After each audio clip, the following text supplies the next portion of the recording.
My son-in-law paid for a luxurious safari in Africa so that I could finally see lions and elephants. But when I returned home early and approached the door, I heard his voice on the phone. The guide will do everything quietly. A crocodile or a buffalo. It's an accident, and no one will suspect anything. I froze. I smiled. And I thought, okay, boy, let's see which one of us has an accident. You won't believe what I did. Before we continue, please subscribe to the channel and write in the comments what time it is where you are now. The Phoenix heat followed me through the front door like something alive, clinging to my shirt despite the air conditioning humming somewhere in the walls. I loosened my tie. 10 hours at the dealership always left a ring around my neck, and stopped in the foyer. Voices, low, careful voices coming from the living room. 2 weeks of silence, and now they were talking. I'd refused the money. $35,000 for another one of Melvin's investment schemes, the kind that always sounded brilliant until the money disappeared. I'd called it wasteful. Frances had looked at me like I'd struck her, then turned away, and neither of them had spoken to me since. I walked toward the living room, each step deliberate. They sat on the leather couch, Frances and Melvin side by side, an envelope resting on the cushion between them. The air felt heavy, thick with something unspoken. Frances glanced up first, her expression carefully neutral. Melvin stood, and I noticed his smile didn't quite work. Too wide, too sudden. What's this? I stayed near the doorway, one hand still on the frame. Ben, Melvin gestured at the envelope. Frances and I have been talking. About the argument. About everything. We want to make things right. Open it. I didn't move. 2 weeks of cold shoulders, and now an envelope. The pattern was familiar. Charm following anger. Gifts following demands. But something in Frances's face made me step forward. She looked softer somehow, almost like the daughter I remembered. I took the envelope. Inside were boarding passes. Thick cardstock with airline logos. Business class. My hands started shaking before my brain caught up to what I was reading. Tanzania? Melvin, this must have cost... How did you... I looked up from the tickets, searching his face for the angle. There was always an angle. I've been putting away my bonuses for months. His voice came too quickly, rehearsed. You always talked about Africa, remember? At Frances's birthday dinner 3 years back. We want you to finally go. You've earned it. I stared at the tickets. $12,000 minimum for a package like this. Melvin, who hadn't hit a sales target in 6 months. Melvin, who complained about gas money. Frances moved then, crossing the space between us faster than I expected. Her arms wrapped around me before I could process, and her voice came soft, near my ear, hitting something deep and old inside my chest. Dad, you work so hard. You give us so much. Let us give something back to you for once. Please, we want you to have this. She squeezed my hand the way she used to as a child, that specific pressure I'd forgotten about. I felt my resistance crumbling like sand. Maybe I had been too harsh. Maybe Melvin was finally growing up. Maybe they actually... I don't know what to say. My voice cracked, and I hated that it did. This is incredibly generous. Maybe I was too hard on you, Melvin. Thank you. Both of you. I pulled them both into a hug, closing my eyes against the sting behind them. When I opened them again, I caught something, just for a second, a flicker in Melvin's smile. But Frances was warm against my shoulder, and I pushed the thought away. When do I leave? 3 days, Melvin said. Gives you time to pack. Get your affairs in order. 2 weeks in Tanzania. Safari, lodges, the whole experience. 3 days. I looked down at the tickets again, at the word Kilimanjaro, printed in bold letters. My dream. The one I'd mentioned once, maybe twice, in passing years ago. They'd remembered. How did you pay for this? The question came out before I could stop it. Ben, come on. Melvin's laugh sounded genuine. Don't overthink it. Just enjoy it. You deserve a break. The dealership will survive without you for 2 weeks. Frances pulled back, her eyes meeting mine. Promise us you'll actually relax. No checking emails, no worrying about us. Just be happy, Dad. Be happy. When was the last time someone had told me that? I promise, I said, and meant it. They stayed another hour, talking about the itinerary, the safari lodges, the wildlife I'd see. Frances made coffee the way I liked it. Too much sugar, not enough cream. Melvin told a story about a customer at the dealership that actually made me laugh. For those 60 minutes, we were a family again. After they left, I sat in my study with the tickets under the lamplight. The paper felt expensive, official, real. Africa. After 30 years of talking about it, dreaming about it, postponing it. I picked up the framed photo on my desk. Frances at 7, missing her front teeth, laughing at something I'd said, her whole face bright with joy. Where had that little girl gone? When had she learned to look at me with calculation instead of love? But the tickets were in my hand, heavy, real. Maybe the little girl was still there, buried under years of Melvin's influence, and maybe this gift meant she was coming back. I wanted to believe that. I needed to believe it. Tomorrow, I'd start packing. Tomorrow, I'd let myself feel excited instead of suspicious. Tomorrow, I'd trust my daughter again. I turned off the lamp and carried the tickets upstairs, placing them on my nightstand where I could see them first thing in the morning. In the darkness of my bedroom, I touched them twice more before sleep came, just to confirm they were real. They were real. Sunlight cut through the blinds before 6, harsh and white, the way Phoenix mornings always were. I woke with the tickets already in my hand. I'd reached for them sometime in the night, half dreaming. They were still real. Tanzania was still real. I stood before my closet, pulling out khaki shirts and lightweight pants, when the memories started. The suitcase itself triggered the first one. I'd bought it 8 years ago for Frances's college graduation trip, a tour through Europe she'd been planning since sophomore year. Then Melvin appeared, and suddenly the trip was for 2. Dad, you understand, right? This is important for us. I'd understood. I'd paid for it too, just like I'd paid for everything else. 8 years. I folded a shirt and counted backward. Frances was 27 when she brought Melvin home, her eyes bright with new love, her voice asking if they could stay just temporarily until we get on our feet. I'd said yes because that's what fathers do. Temporary became permanent. The guest room became their room. My house became our house. I created a position for him at the dealership, $65,000 a year despite zero experience in sales. Watched him miss target after target while other salespeople worked weekends. The Lexus I gave them for their anniversary cost $45,000 I couldn't really spare. Their wedding, $28,000 for one day. Flowers wilting in the heat. A dress Frances wore once. A cake we ate in 15 minutes. How much had I spent? Not in dollars, though those numbers were staggering enough. How much had I spent in dignity, watching my daughter's thank you transform into, it's the least you can do? How much in hope each time I convinced myself the next request would be the last? I found one of Frances's childhood photos somehow wedged in my sock drawer. 10 years old, braces catching the light, genuine smile. I couldn't remember when I'd put it there or why. She wore her soccer uniform.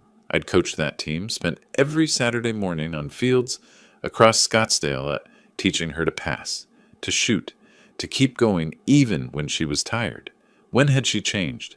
I traced the timeline while folding pants. Gradual, insidious.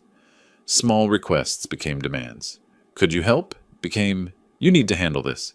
Affection became transactional. Hugs when she needed something, silence when she didn't. I'd watched my daughter disappear for years, replaced piece by someone who looked like her but talked like Melvin. But maybe the tickets meant something. Maybe. I checked the clock. 2 hours until I needed to leave for the airport. I zipped the suitcase and carried it downstairs. The drive to Sky Harbor took 40 minutes through heat that shimmered off the asphalt. My car's thermometer read 109 degrees at 10 in the morning. At a red light on the I-10, I pulled the tickets from my jacket pocket and ran my thumb over them again. $12,000. From bonuses. Melvin hadn't hit a sales target in 6 months. How does a man failing at his job save $12,000? But I didn't turn around. I merged onto the airport access road and parked in long term, checking the tickets one more time before locking the car. Security, gate, boarding. Everything moved in a haze. Business class meant legroom, meant wine I didn't drink, meant flight attendants who smiled with actual warmth. I watched Phoenix shrink below, the city grid giving way to desert, then mountains, then nothing but clouds. Somewhere over the Atlantic, I studied the photos on my phone. Frances at 15, at 20, at 30. I could see the change happening in real time, frame by frame. The way her smile got smaller, the way her eyes got harder, the way Melvin appeared in more and more pictures until he was in all of them, his arm around her shoulders, his influence seeping into every expression on her face. Maybe I'd been unfair. Maybe I'd been so focused on what they cost me that I couldn't see them trying to give back. Maybe this was their way of saying they finally understood. Maybe. The layover in Addis Ababa lasted 4 hours. I walked the terminal in circles, too nervous to sit, too tired to think clearly. Then another flight, shorter, the cabin filled with tourists speaking German and French, and languages I couldn't identify. Tanzania appeared through the window like a painting. Vast golden plains, scattered green, mountains in the distance that could have been clouds, except they weren't moving. Mount Kilimanjaro rose in the far north, snow-capped despite the equatorial heat, impossibly beautiful. Kilimanjaro Airport was small, efficient, cooler than Phoenix but still warm. I moved through customs in a daze, got my passport stamped, collected my suitcase from a carousel that squeaked with each rotation. "Mr. West?" A man stepped forward, mid-40s maybe, fit, wearing khaki safari gear and holding a clipboard. His smile was professional, rehearsed from years of greeting nervous tourists. "Yes, that's me. Joseph, I am your guide for the safari. Welcome to Tanzania." His handshake was firm, but his eyes were already scanning my face, my posture, something I couldn't identify. "First, very important, you have your diabetes medication, yes? You took your morning dose? The altitude and heat can affect blood sugar levels. We must be very careful with your health during the safari. Very careful." I blinked. "I have everything I need. I've been managing this condition for 15 years, but thank you for the concern." Of course, of course." He checked something on his clipboard, glanced at his watch. "But I must ask, any dizziness, fatigue, unusual symptoms? The journey was very long. You must tell me immediately if you feel unwell. It is my responsibility to keep you safe." The way he said responsibility felt odd, like he was reminding himself more than informing me. But I was jet-lagged, overwhelmed by new smells and sounds, too focused on the fact that I was actually here, in Africa, after all these years. "I feel fine," I said, "just tired from the flight." "Good, good. The vehicle is outside. We drive 3 hours to the first lodge. You rest, drink water, take your medications on schedule. Very important for a man of your health condition." He reached for my suitcase and I let him take it. Through the airport doors, the African air hit me, dry, dusty, carrying the scent of distant rain and something else I couldn't name. Adventure, maybe, or possibility? Joseph walked quickly toward a Land Cruiser parked in the safari company area, checking his watch again when he thought I wasn't looking. I climbed into the passenger seat, still dizzy from travel, still carrying the hope that maybe, just maybe, my daughter had finally come back to me. The canvas walls of my tent glowed amber with dawn. I woke to sounds I'd never heard before, bird calls that weren't cardinals or sparrows, distant grunts that might have been wildebeest or something larger, wind moving through grass that went on forever. My glucose meter sat on the small camp table beside the cot. 118 mDL. Normal. I took my morning pills, dressed in the khaki shirt I'd packed specifically for this, and stepped outside. Joseph stood beside the Land Cruiser, binoculars already around his neck. "Good morning, Mr. West. Ready for your first real safari?" The next 4 days were wonder compressed into hours. Dawn drives where golden light spilled across plains that seemed to curve with the earth itself. Zebra herds moving like living rivers, their stripes blurring into motion and pattern. Elephants silhouetted against Kilimanjaro's impossible snow-capped peak. I photographed lions lounging in acacia shade, watched giraffes bend those absurd necks to drink, saw cheetahs teaching cubs to hunt. Joseph knew everything. He could identify birds by their calls, explain why elephants bathed in specific mud holes, predict where leopards would rest during afternoon heat. We fell into an easy rhythm, early starts, long drives, his stories about the ecosystem filling the spaces between animal sightings. At night, I sat outside my tent, under stars so thick they looked painted, thinking maybe I'd been wrong about Melvin. Maybe the gift was real. Maybe my daughter hadn't disappeared after all.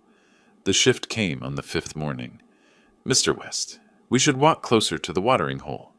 Joseph pointed toward a muddy bank where water turned opaque 50 feet from shore. "Perfect angle for crocodile photographs. They're very active in the morning. You'll get spectacular shots." I studied the murky water, the way the surface broke in places that might have been logs or might have been something else. My safari guidebook had been explicit about crocodile safety. Maintain distance, never approach water's edge in active zones. The zoom lens works fine from here, Joseph. But the detail, the authenticity, you need proximity for that. Trust me, I've done this hundreds of times. Very safe on this bank. His insistence carried an edge I hadn't heard before. "I'm good where I am." Something flickered across his face, gone before I could name it. That afternoon he suggested approaching a buffalo herd for authentic close-up photographs. Buffalo, the animals my guidebook called one of Africa's most dangerous, unpredictable, even without provocation, responsible for more tourist deaths than lions. "Joseph, I think we maintain distance from buffalo. The guide said they're aggressive. Only if provoked. We'll be careful." But his tone wasn't careful. It was pushy. "No, we stay in the vehicle." His smile tightened. "Of course, Mr. West. Whatever you prefer." The 6th day, I woke from an afternoon nap and stepped outside for air. Voices carried across the small camp, Joseph's voice speaking English, rapidly into his phone, pacing near the perimeter fence. "He's too careful. It's not working naturally. I can't just push him into the water. There are other tourists." "No, he won't take risks." I froze behind my tent wall. Joseph's back was to me, his body language tense, frustrated. He was reporting to someone. About me, about risks I wouldn't take, about things not working naturally. I retreated silently, my heart hammering against my ribs. Inside the tent, I sat on the cot and tried to make sense of what I'd heard. Joseph wasn't just a guide. He was... What? What wasn't working naturally? Why did he care whether I took risks? The pieces wouldn't fit together, but they rattled around in my mind, keeping me awake that night, making every distant animal sound feel threatening. On the 8th morning, I woke feeling wrong, sweating, shaking, vision blurred at the edges. I fumbled for the glucose meter, 310 nosdl, too high, dangerously high. I'd forgotten last night's medication, distracted by that phone call replaying in my head. When I told Joseph I needed to leave, cut the trip short, get home, manage this properly, his face drained of color. "Mr. West, that's not necessary." He spoke too fast, hands gesturing. "We have excellent medical care at the main camp. Dr. Kamau, very experienced with diabetes. You don't need to leave. You paid for 2 weeks. You should stay. Let us take care of you here. I'm booking a flight home. Tomorrow, if possible. Please reconsider. This is manageable. We can. Joseph." I kept my voice level. "I'm going home." His professional mask cracked. For just a moment, I saw something that looked like panic. I spent my last day arranging the early departure, changing the Ethiopian Airlines ticket, packing while Joseph hovered, making increasingly desperate suggestions. Drive to the medical camp first. Wait another day to see if the levels stabilize. Extend just 3 more days. Something was wrong. Very wrong. I didn't understand what, but every instinct I'd developed in 40 years of business negotiations was screaming at me to get out. The plane lifted off from Kilimanjaro the next afternoon. Through the window, Tanzania shrank below, golden and beautiful and somehow sinister. I'd escaped something. I knew that much. But what? The question followed me across the Atlantic, through the layover in Addis Ababa, all the way home. The Phoenix night air hit me at 12:40 a.m., still 85 degrees even at this hour, dry heat radiating from concrete. I stood outside Sky Harbor's terminal, exhausted down to my bones. 30 hours of travel. Jet lag pulling at my thoughts like weights. But my glucose levels had finally stabilized, and I was home.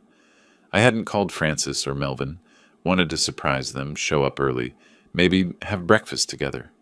Part of me hoped to catch genuine relief on their faces when I walked through the door. The taxi ride through empty Phoenix streets took 40 minutes. Dawn was just beginning when we pulled onto my quiet Scottsdale street, the sky shifting from black to deep purple, stars fading. 6:25 a.m., according to my watch. I paid the driver quietly, hefted my suitcase from the trunk. My house looked peaceful. Porch light still on. Francis's car in the driveway, everything normal. I used my key on the garage side door, not wanting to startle them awake with the front entrance. The house was dim, silent except for voices from the kitchen. I checked my watch again. 6:30 a.m. Who was awake this early? I left the suitcase by the garage entrance and moved toward the sound, walking carefully across tile floor in my travel-worn shoes. The kitchen door was slightly ajar, light spilling through the crack. I raised my hand to push it open. Melvin's voice stopped me cold. "Tomorrow's the day. The old man should be done for." I froze, my hand suspended in air. Through the crack, I could see Melvin's back, phone pressed to his ear, pacing near the coffee maker. "The guide I hired will handle it, make it look like an accident. Crocodile attack, or maybe a charging buffalo. Either way, problem solved." The floor tilted. My legs went numb. "Yeah, I know, 12 grand was steep, but it's an investment, right?" Melvin laughed. Actually laughed. "Once he's gone, we get the house. Worth at least $850,000, plus the dealerships, the accounts, everything. Francis already lined up a notary who can rush the probate. We're talking 4, maybe 5 million total. Worth every penny." I couldn't breathe, couldn't move. The kitchen, the hallway, my entire world compressed into that crack in the door, and Melvin's casual voice discussing my murder like a stock trade. "Francis, she's fine with it. She was the one who suggested it, actually." His tone shifted, almost admiring. "Said we've waited long enough that her father's had a good run. We deserve to live our lives now, not wait another 20 years for the old man to kick off naturally." Francis suggested it. My daughter, my little girl who I'd coached in soccer, who'd held my hand at the zoo, who'd cried in my arms when her mother died. She'd suggested killing me, the $12,000 gift. Not reconciliation, not love, assassination. They'd sent me to Africa to die. Joseph wasn't a concerned guide checking my health. He was an executioner, assessing his target. The watering hole, the buffalo herd, the desperate phone call when I proved too careful to kill easily. 8 years of supporting them, giving them everything. A home, jobs, money, love. And they'd repaid me by plotting my death. I stood paralyzed for 30 seconds. That felt like 30 years. Through the crack, I saw Melvin laugh again at something the person on the phone said. That sound, easy, cheerful, discussing my corpse like a punchline, snapped me into motion. I couldn't confront them. Not now. Not without proof. Not without a plan. My hands shook as I backed away down the hallway, each step careful, praying the floor wouldn't creak. I picked up my suitcase from where I'd left it, let myself back out through the garage, closed the door with infinite care. The dawn light was brighter now. I stood at the end of my driveway, the house I'd built, paid for, shared, and pulled out my phone. Called another taxi, whispered the request. 10 minutes. The driver arrived in 10 minutes. I gave him the address of the Hilton in downtown Phoenix, 15 miles away. As we pulled away, I watched my house recede in the side mirror. Francis's car still in the driveway. Porch light still glowing. Everything looking normal while inside, my daughter and her husband celebrated my impending death. My hands were steady now, the shock crystallizing into something colder, harder. I thought of Francis at 7, gap-toothed and laughing. I thought of Melvin's smile when he'd handed me those tickets. I thought of how close I'd come to dying alone in Africa, believing until the end that they loved me. "All right," I said quietly, so the driver couldn't hear. "We'll see who survives this." The businessman in me was already calculating. Document everything. Build the case. Execute with precision. They thought I was dead or dying. They were probably checking their phones every hour, waiting for Joseph's confirmation. Good. Let them wait. Let them think they'd won. And then I'd show them what real consequences looked like. My face felt calm, but in the taxi's rearview mirror, my eyes looked like ice. The Hilton lobby was quiet at 7 in the morning. Business people with rolling luggage moving toward breakfast. Morning light cutting through floor-to-ceiling windows. I checked in using a business credit card linked to the dealerships one Melvin and Francis didn't monitor. The clerk handed me a key without much conversation. Room 847. In the elevator, I caught my reflection in the polished doors. Rumpled clothes from 30 hours of travel, gray stubble, eyes that looked ancient, but underneath the exhaustion, clarity, cold, hard clarity. For 2 days, I didn't leave that room. August 10th and 11th blurred together. Room service trays stacking up, legal pad filling with notes. I wrote everything I knew. The $12,000 gift, Joseph's excessive health questions, the dangerous suggestions at the watering hole, the overheard phone conversation, 8 years of financial history, timelines, amounts, dates. I was building a case, not for police, but for myself. My phone buzzed occasionally. Francis, "Dad, are you okay? Haven't heard from you in days." I didn't respond. Let them wonder. Let them worry that something went wrong in Tanzania. The businessman in me took over. This was like planning a hostile takeover, except the target was my own family. By the morning of August 11th, I'd identified the problem. No concrete evidence. The overheard conversation wasn't recorded. Joseph was in Tanzania, probably paid and gone. If I went to police now, Melvin would claim it was a joke, hyperbolic venting. Francis would cry, play confused. They'd accuse me of paranoia, diabetes-related confusion, old age. A criminal trial takes years, costs hundreds of thousands, destroys everyone publicly, might fail. But there was another way. I didn't need criminal court. I needed civil control. My money, my property, my business, my terms. August 12th, I researched family law attorneys in Phoenix. Found Rick Holloway, 52, partner at a mid-sized firm specialized in estate planning and family disputes. Reviews praised his aggressive representation. Consultation fee, $450 per hour. Expensive, necessary. I booked an appointment for 2 that afternoon. His office occupied the 14th floor of a glass tower downtown. The waiting room had leather chairs and a view of the mountains. At exactly 2 o'clock, Holloway's assistant showed me into his office. More glass walls, more mountain views, a desk that probably cost more than most people's cars. Holloway stood, shook my hand. Gray hair, expensive suit, eyes that assessed quickly. "Mr. West, what can I do for you?" I told him everything. The tickets, the safari, Joseph's behavior, the overheard murder plot.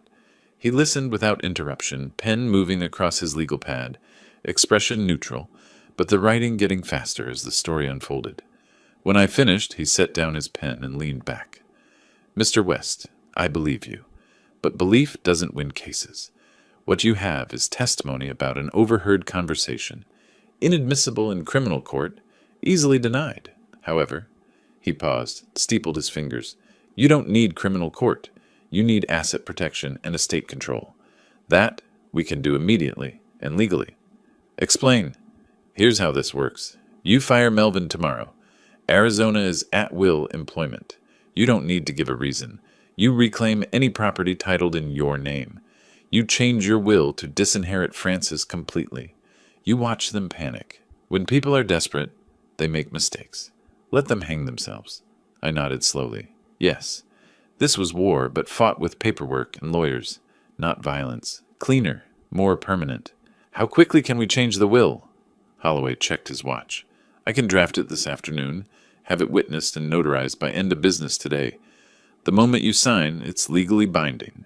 Francis goes from inheriting $2 million to inheriting $1. Quite a change. $1, the minimum required to prevent a successful contest. Do it." He worked for 2 hours while I sat in his conference room drinking coffee that tasted like it cost $20 a cup.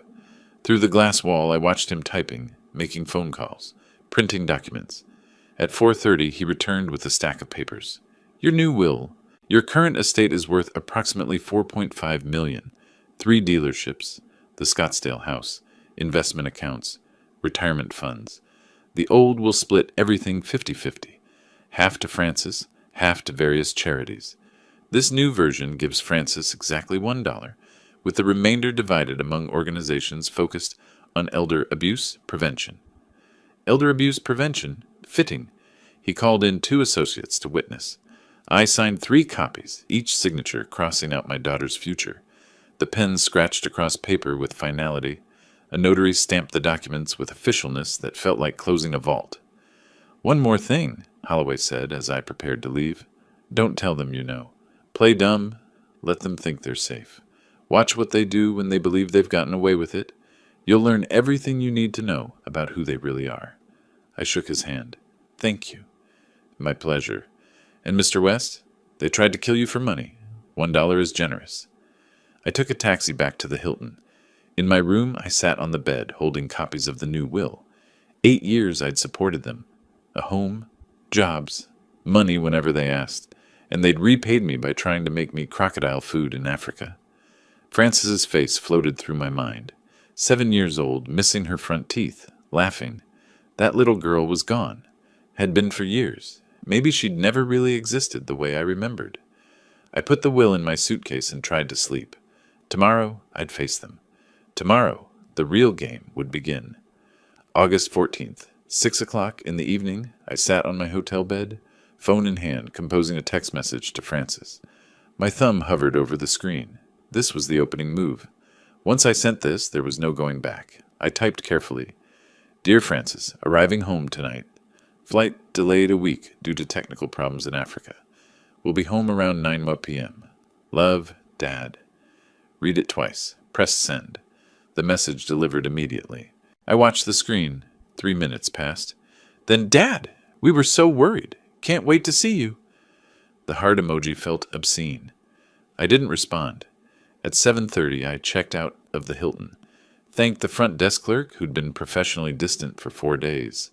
The Uber driver who picked me up was maybe 25, playing music I didn't recognize, making small talk about the weather, the brutal Arizona summer that never seemed to end. He had no idea his passenger was a man returning from the dead to haunt his would-be murderers.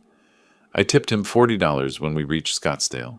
He seemed surprised, grateful, the last normal human interaction I'd have before stepping into my war zone of a home. At 9:15, deliberately 15 minutes late to increase their anxiety, the Uber pulled into my driveway. Every light in the house was on.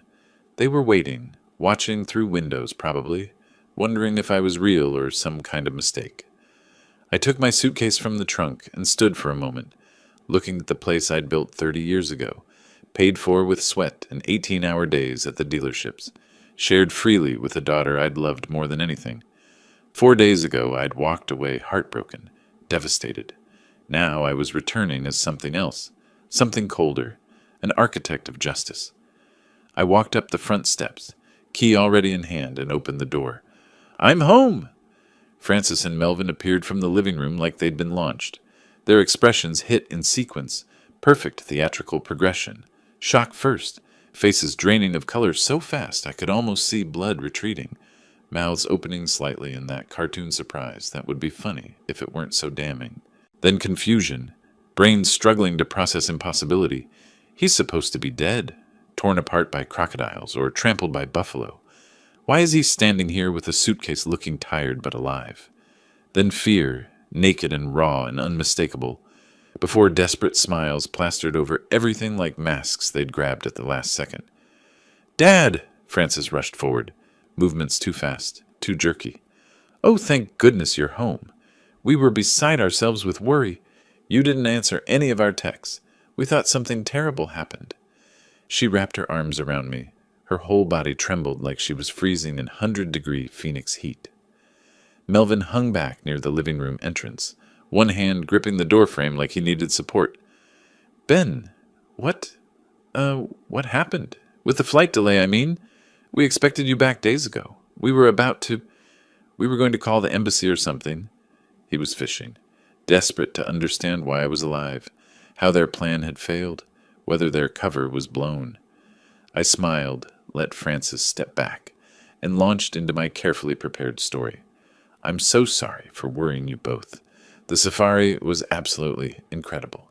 Everything I dreamed of and more." I gestured toward the living room. "Can we sit? I'm exhausted." We moved to the couch. I deliberately took my usual spot, forcing them to sit across from me where I could watch their faces clearly.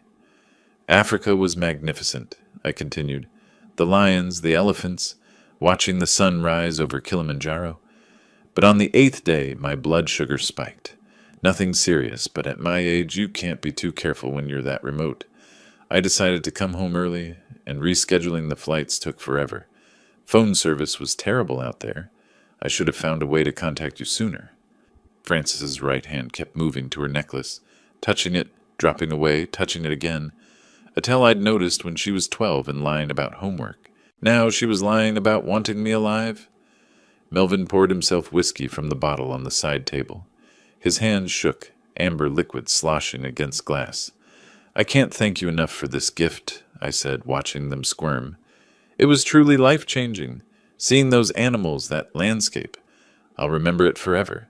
You two really surprised me with your thoughtfulness. They were trapped, terrified but unable to ask the questions burning through their minds. Why are you alive? What went wrong with Joseph? Does he know we tried to kill him? Forced instead to play the relieved, loving family. We're just glad you're safe, Dad. Frances's voice came too high, strained. Of course, Melvin added quickly. That's all that matters. I pulled out my phone. Want to see pictures? I took hundreds. For the next hour, I showed them safari photos. Each image required comments, exclamations of wonder, questions they had to pretend to care about. Look at this lion pride. See how close the elephants came to the vehicle. Isn't Kilimanjaro beautiful in the distance? Frances and Melvin exchanged constant glances. Quick, panicked eye contact they thought I didn't notice. I noticed everything. Melvin drank 3 whiskeys in 40 minutes. Ice cubes rattling in his glass. Liquid disappearing faster each time. Frances excused herself twice to the bathroom. The second time, I heard her whispering urgently into her phone through the door. Don't know what happened. Joseph hasn't... We need to... Her voice too low to catch everything, but the panic clear enough. Around 10:30, I yawned theatrically and stretched. I'm exhausted from all the travel. Think I'll head to bed. Of course, Dad. Rest well. Frances stood too quickly, relief flooding her face at the prospect of my departure. I picked up my suitcase and climbed the stairs, feeling their eyes boring into my back with every step. In my room, I locked the door and sat on the bed. Then I allowed myself a smile. They were panicking, drowning in terror and confusion. Good. Let them panic. Let them spend the night wondering what went wrong, whether I suspected, what to do next. Tomorrow, the real game would begin. August 16th, I woke at 5:30 to silence. The house still asleep, Frances and Melvin probably exhausted from their anxious vigil the night before. I showered, dressed in my charcoal gray suit, crisp white shirt, burgundy tie, armor for battle, each button fastened with purpose. I studied my reflection not from vanity but from readiness, checking that the man in the mirror looked capable of what came next. I skipped breakfast at home, drove to the flagship dealership in North Scottsdale. The building looked different today, not just my business, but my weapon. I arrived before staff, let myself in through the executive entrance. In my office with the door closed, I reviewed Melvin's sales records one final time. 6 consecutive months below target. Customer complaints documented. The numbers didn't lie. At 9 o'clock sharp, I sent the email. Come to my office, now. Melvin walked in at 9:30 wearing yesterday's clothes, looking haggard. He attempted a nervous smile, trying to pretend everything was normal. Hey Ben, what's up? Something about the inventory? I didn't invite him to sit. Standing behind my desk, hands flat on the surface, I delivered the words with surgical precision. Melvin, your employment is terminated effective immediately. 6 consecutive months of substandard performance. 40% below acceptable target. Multiple customer complaints documented. You'll receive $5,000 severance. You have 1 hour to vacate the premises. His face went white, then red. What? You can't fire me. I'm your son-in-law. Frances will never forgive you for this. That familial connection is precisely why I tolerated your incompetence for so long. But this is a business, not a charity. Sign the severance agreement or leave with nothing. Your choice. He sputtered, tried to argue, to plead. I pressed the intercom. Security to my office, please. 2 guards arrived within minutes. Through the glass walls, the dealership staff, people Melvin worked alongside for 8 years, watched as he was escorted to his cubicle to pack his belongings into a cardboard box. His face burned with shame. Some colleagues looked away, embarrassed. Others whispered, probably having wondered for years why he still had a job. I watched from my office window, arms crossed. Melvin's hands shook as he packed. A coffee mug, a framed photo of Francis, a desk calendar. 8 years compressed into items that fit in one box. The guards walked him through the showroom to the parking lot, every step visible to customers, salespeople, technicians. The walk of shame made concrete and public. He signed the severance papers before leaving. He had no choice, needed the money. $5,000 for trying to murder me. Quite the severance package. This was just the beginning. That afternoon at 2 o'clock, while Melvin was still processing his termination, Rick Holloway's office sent a certified letter to my home address. Francis would sign for it. Francis would panic. The letter was formal, detailed, devastating. It informed them that the 2022 Lexus ES 350 they'd been driving remained titled in my name. As property owner, I was exercising my right to reclaim the vehicle. They had 48 hours to surrender keys and registration, or I'd report it as unauthorized use. Signed by Holloway with his bar number prominently displayed. Legal. Binding. Merciless. I arrived home at 7 to chaos. Frances was in the living room. Mascara streaked down her face. The letter crumpled in her fist. Melvin paced like a caged animal, still carrying his cardboard termination box, the pathetic remnants of 8 years visible through the open top. The moment I entered, Frances screamed, "What are you doing? You fired him. Now you're taking our car? How are we supposed to live?" I set down my briefcase calmly, loosened my tie with deliberate slowness. My voice came quiet, controlled, more devastating than shouting could ever be. The car is titled in my name. When I purchased it 3 years ago, I kept the title for insurance purposes. That makes it legally mine. I'm simply reclaiming my property. Melvin exploded, crossing the room toward me before catching himself. We've done so much for you, taken care of you. This is how you treat family?" I looked at him with cold eyes and asked the question that made them both freeze. "Helped me? I want you to explain that, Melvin. Tell me one specific thing, just one, that you've done for me in 8 years. I'm genuinely curious." Silence fell like a guillotine. Melvin's mouth opened, closed. He looked at Frances. Frances looked back, equally helpless. We've been here. Francis has," he stammered, trailing off into nothing. 8 years of living rent-free. 8 years of generous salary he hadn't earned. Vacations I'd paid for. Car I'd provided. Wedding I'd funded. They'd taken everything and given nothing. The silence stretched until it became unbearable for them. I nodded slowly. "Exactly.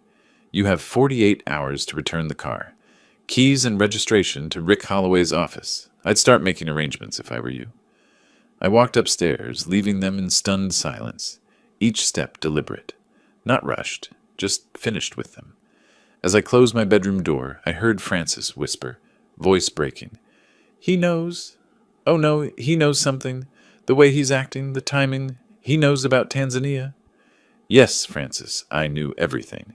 And this was only the first strike. August 18th, 2 days since I'd fired Melvin and reclaimed the car. Frances knocked on my bedroom door as I was leaving for work, blocking the hallway. Her face was carefully staged, tear-stained, trembling. "Dad, please, can we talk? Just 5 minutes?" I checked my watch but nodded. In the living room, she launched into her prepared speech. They didn't deserve this treatment. Melvin was just going through a rough period. Everyone had bad months at work. Taking the car was cruel when they had no income. She cried, real tears, because her situation was genuinely desperate. I listened without expression, then responded with devastating calm. "A rough period? Francis, Melvin has lived in my house rent-free for 8 years, driven my car, worked at my business, earning more than he deserved. This isn't a rough period. This is consequences for years of taking advantage." Her face crumpled. I left for work. That evening she tried again, but the tactics had changed. Melvin stood behind her like backup, and her tone shifted from pleading to aggressive. "If you don't stop this, we'll get a lawyer. We have rights. You can't just throw us out, take our things. There are laws about this." I actually smiled. Cold. no warmth in it. By all means, hire an attorney. I'm curious what they'll tell you. I'll even give you a recommendation. Rick Holloway, excellent family law attorney. Oh, wait, he's already representing me. The implication was clear. I'd already locked down legal protection. They were playing a game where all the pieces belonged to me. 2 days later, on August 20th, they scraped together $200 for a legal consultation. I found the receipt later. Gary Chen, solo practitioner, strip mall office near downtown Phoenix. I could imagine the scene. Francis and Melvin sitting across from some overworked attorney in a cluttered office, fluorescent lights humming, explaining their situation, hoping for different news than what they were about to receive. They returned home that evening looking devastated. The attorney had confirmed what they feared. I held all the cards legally. Arizona at will employment. Car titled in my name. My house, my rules. They had no case. They'd wasted their $200. That night, Melvin made his final desperate move.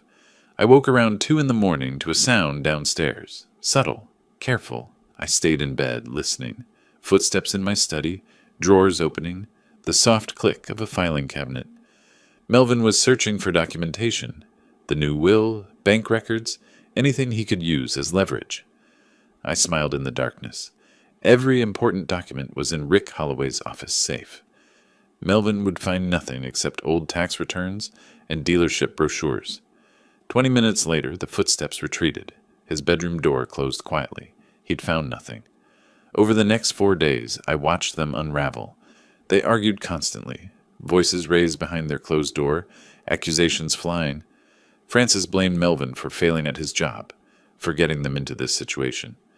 Melvin blamed Francis for my sudden hostility, suggested she must have done something to trigger it. Neither could say the real words. We tried to murder him, and somehow he knows. The debt collector starts calling. I heard Francis on the phone, voice shaking. I understand, but we need more time. Click. Another creditor. Another missed payment. Credit card statements appeared on the kitchen counter, forgotten in their panic. I glanced at them. $18,000 in combined debt. Minimum payments they couldn't make without Melvin's income. Uber charges piling up. No car meant every trip cost money they didn't have. They ate my food but avoided me at mealtimes. The few times we crossed paths, they couldn't meet my eyes. The atmosphere in the house was toxic, poisonous, waiting for the next blow to fall. I observed it all with quiet satisfaction. Watching them destroy each other was almost as satisfying as destroying them myself. One evening, their argument crescendoed loud enough that I heard through the walls. "This is your fault," Francis screamed. "If you'd just done your job properly, hit your targets, he wouldn't have had an excuse to fire you." "My fault?" Melvin's voice was defensive, angry. "What did you do to make him turn on us like this? He was fine until Tanzania. Something happened. Something you're not telling me. Did he figure out what we—" He stopped himself, but the implication hung in the air. Silence fell in their room. I stood in my study, listening to their fear, and allowed myself a moment of cold satisfaction. They were tearing each other apart. No loyalty, no unity when pressure hit, just blame and terror. This is who they really were, and I was just getting started. August 25th, Monday morning. Francis and Melvin were out job hunting via Uber, burning through money they didn't have on rides across Phoenix to interviews that led nowhere. I sat in my study making phone calls, pen poised over a guest list. Neighbors, family friends, colleagues from the dealerships. 15 people total. My tone was warm, apologetic, carefully modulated. I know things have been tense with Francis and Melvin lately. We've had our difficulties. But I'd like to smooth things over, have everyone together.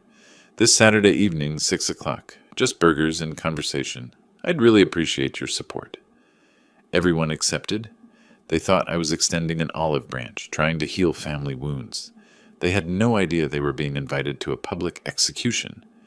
That afternoon, when Francis and Melvin returned home exhausted and discouraged from another fruitless day of applications, I made my announcement. I've been thinking about how strained things have been between us. I'd like to try to make peace. I've invited some friends and neighbors over for a barbecue Saturday evening. Nothing fancy, just food and conversation. A chance for us to reset as a family. Francis and Melvin exchanged shocked glances. Was this surrender? Had I decided to back down? Francis's eyes filled with cautious hope, the first light I'd seen in them for days. Dad, really? You mean that? You want to work things out? I nodded, my expression carefully neutral, giving nothing away. I think it's time we cleared the air. Publicly. As a family. They missed the emphasis on publicly, too desperate for relief, for any sign of mercy, to hear the warning buried in that single word.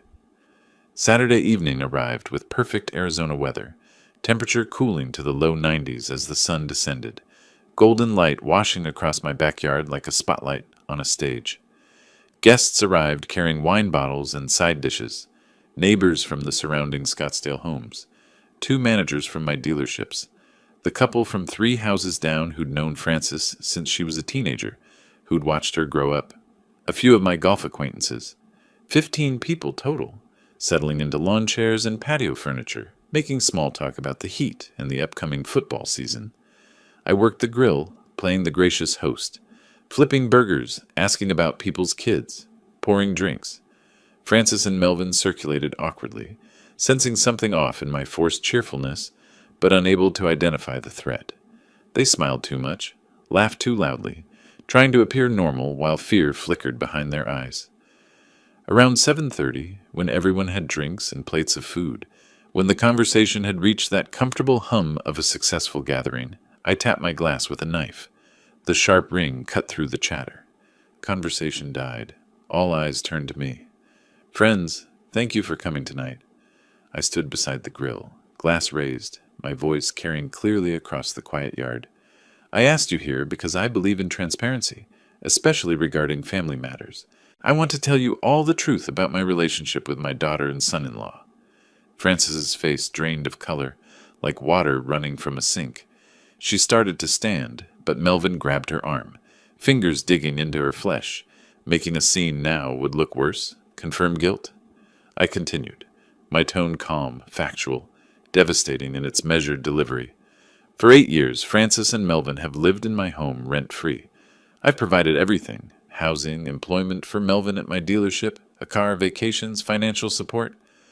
Over those 8 years, I've spent approximately $280,000 supporting their lifestyle. I did this because I loved my daughter and wanted to help her family build a foundation for their future. I paused, letting that number sink in. $280,000. Some guests shifted uncomfortably, a few exchanged glances. Recently, Melvin gave me what seemed like a wonderful gift, a 2-week safari to Tanzania. Cost about $12,000.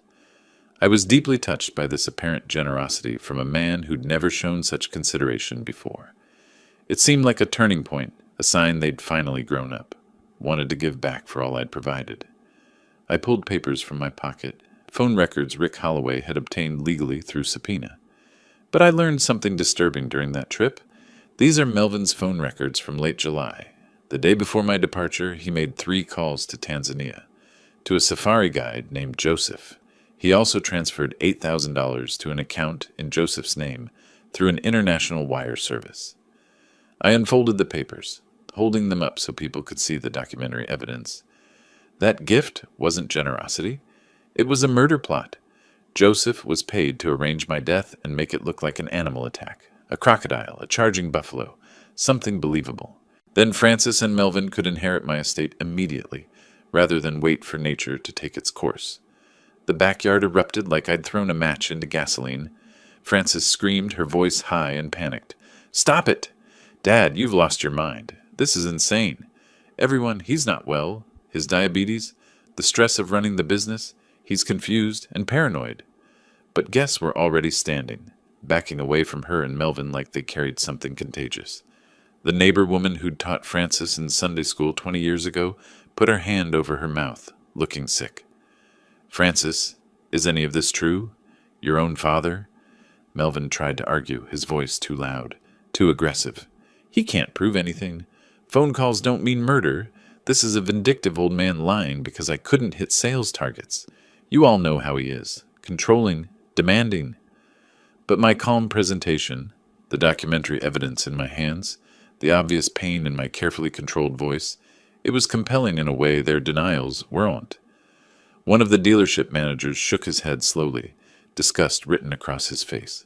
Ben, I don't know what to say. I'm so sorry you went through this. If you need anything, character statements, testimony for any legal proceedings, you let me know. Guests began leaving, some quickly, hurrying to their cars without looking back, eager to escape the toxicity. Others paused to squeeze my shoulder, express shock or sympathy, promised to call. Within 20 minutes, the yard was empty except for me, Frances sobbing on a patio chair with her face buried in her hands, and Melvin standing frozen near the now-cold grill. Exposed, ruined, their social death complete. Everyone in Scottsdale would know by morning. The story would spread like wildfire through their social circles, their professional networks, every connection they'd built over the years. The next morning, Rick Holloway delivered the official eviction notice to the front door. 30 days to vacate the premises. August 28th, 3 days after the catastrophic barbecue.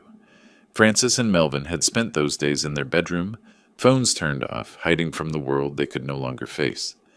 They'd found a studio apartment in a rundown complex near 27th Avenue and Indian School Road, far from Scottsdale's manicured comfort. $950 per month for 400 square feet, bars on the windows, sirens at night. The kind of place they'd never imagined living. It was all they could manage. The packing was brutal and revealing.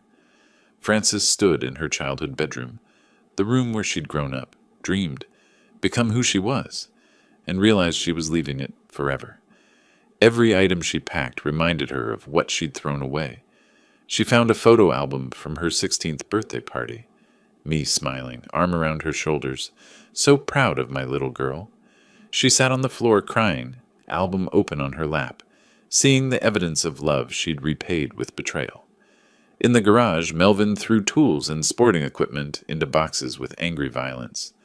Golf clubs I'd bought him, camping gear I'd funded, each item a reminder of my generosity he'd never appreciated, never earned, never deserved. They weren't just moving out. They were confronting 8 years of unearned privilege, now ending. On the evening of August 29th, their second-to-last night in my house, Frances made a decision. She'd lost everything else. She had to try one final time to reach her father. Around 8 o'clock, she knocked on my study door. I was at my desk reviewing dealership reports, life moving forward without her, as it would continue to do. "Dad, can I talk to you, please?" Her voice cracked on the last word. I looked up, expression unreadable, but nodded. She entered and did something she hadn't done since childhood. She dropped to her knees beside my desk. Tears streamed down her face. Real tears, not the manipulation she'd perfected over the years. "Dad, I'm so sorry. I was blind and selfish and cruel. Melvin convinced me you owed us, that we deserved everything, but I know that's not an excuse. What we tried to do, I can't even say it out loud. It's unforgivable. But I loved you. I still love you. I lost my way. I'm so sorry." I looked at my daughter on her knees and felt something crack inside me. Not forgiveness, but recognition of shared pain.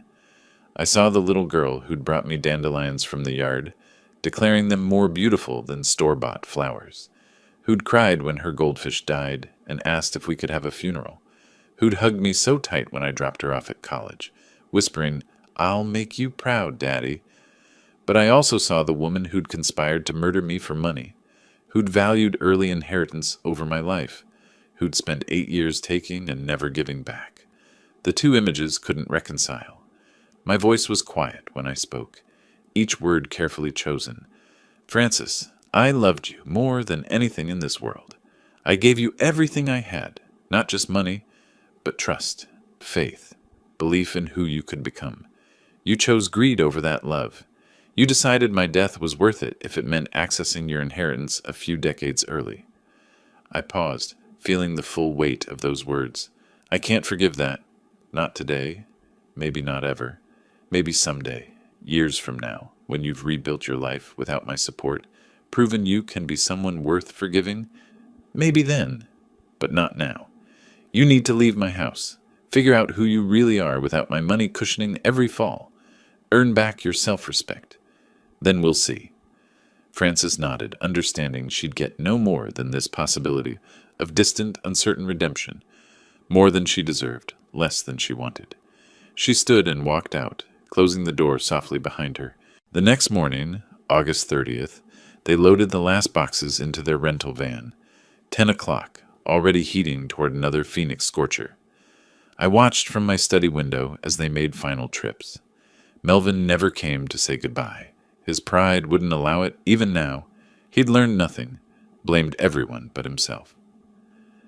Frances paused at the door one final time, looked back at the house where she'd grown up, at the window where she could see my silhouette. She raised one hand in farewell or acknowledgement or apology. I didn't wave back. The van pulled away, exhaust pipe rattling, overloaded with their possessions. I watched until it turned the corner and disappeared from view. A week later, early September, I sat on my back patio, in the morning coolness before the heat arrived, coffee cup warm in my hands. The house was silent, truly silent for the first time in 8 years. The kind of peace I'd forgotten existed. I'd changed all the locks, installed a new security system, reclaimed every room, made the house mine again. Rick Holloway had confirmed everything was finalized, the new will executed and filed with the county. Frances receives exactly $1. The remaining $4.5 million goes to the Dignity Foundation, a charity supporting elderly victims of family financial abuse. I'd chosen the name myself, seemed appropriate. I didn't feel victory or joy. Those emotions were too simple for what I'd been through. I felt justice, balance, the restoration of order to a world that had been chaos. My life was my own again. In my calendar, I'd marked a date in October. Australia, solo, self-funded, genuinely for myself. Not a gift with hidden strings, not someone else's agenda disguised as generosity. Just an old man seeing the world while he still could. I'd learned the lesson I needed. Love doesn't mean allowing others to exploit you. Boundaries aren't cruelty, they're self-respect. And family isn't defined by blood. It's defined by how people treat you. I took a sip of coffee, watched a cardinal land on the patio railing, its red feathers brilliant in the morning light. I smiled, not in triumph, but in peace. The story was over. Life continued. And it was good. If you like this story, please like this video, subscribe to the channel, and share your impressions of this story in the comments. To listen to the next story, click on the box on the left. Thank you for watching.